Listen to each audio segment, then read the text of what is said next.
Okay, so I'm gonna show you what I did a few years ago. I've been running this 4632 chain ring, but the small chain ring is actually 28. It's been giving me good results all these years, and for this year I wanted to kind of try something new. So that's the Sram 3-bolt spider chain ring right there. And I know that after a few years, before they switched to the E-tap troll speed, they switched it to an 8-bolt. So this is the 32 teeth chain ring, the small ring that I got off the Sram Via GT, which is a 10-speed crank set. So it's modified with a smaller chain ring. It's a 32 right there, bolt center diameter. Actually, it's a 64. So I'm going to swap it out and show you how it goes.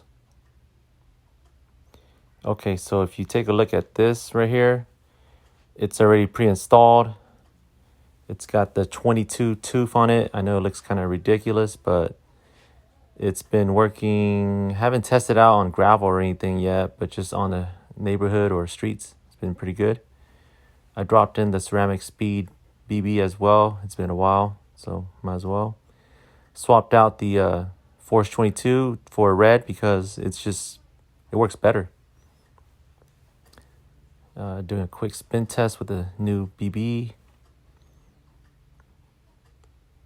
It's pretty smooth actually. I thought I was going to get poor results, but it's pretty good. Okay, so this part might be a little tedious. Pretty much using one hand to kind of like shift it and one hand to hold the camera, but either way, I'm basically going to shift it all the way from the big ring, the 48 tooth, all the way to the 40 tooth in the cassette. So the front chain ring, it's already set to the 48. Camera angle won't be able to see it, but you'll see the chains kind of moving up the cassette and this and that. And then I'm going to shift it back down. Before I get to the top, which is the 40 tooth, the way I set it up is I use the road link right there. You see the wolf tooth road link with the medium cage Sram Force. It's more affordable, and once it gets to the 40 tooth, it's like literally the chain length and everything is at the max. So I'm not going to cut the chain or add the chain. I'm just going to leave the chain alone. Run it like this for now. Because the main thing is to get the 22 tooth is just to kind of use it in the high gears. Assuming that there's going to be climbing or some kind of situation like that that's going to occur out there on the trails or anything like that. So I'm shifting back down. And then I'm going to pop it to the small front chain ring. And you'll see in a minute how much slack there is actually.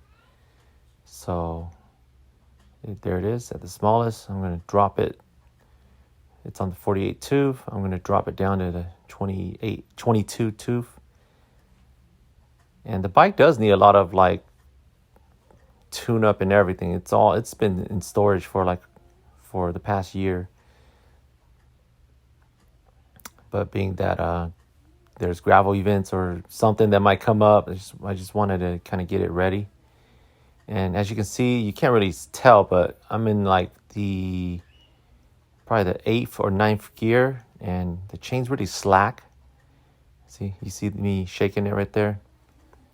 The main purpose of this 22 small ring in the front is to mainly run it in the higher cassette ranges. Higher meaning like the bigger cassette, not the smaller like the 11 tooth right here. Higher meaning like the 40 tooth, 32, 36, and the 40 tooth. The cassette is a SRAM X. It's a Shimano XTR actually. Shimano XTR cassette, and yeah, just about like around the 28 tooth is when it starts like the slack goes away. And I'm not gonna really get into the clutch or anything like that. This is a 2x setup, so I'm running a 2x system right here and just showing that it works. The chain is the way it is.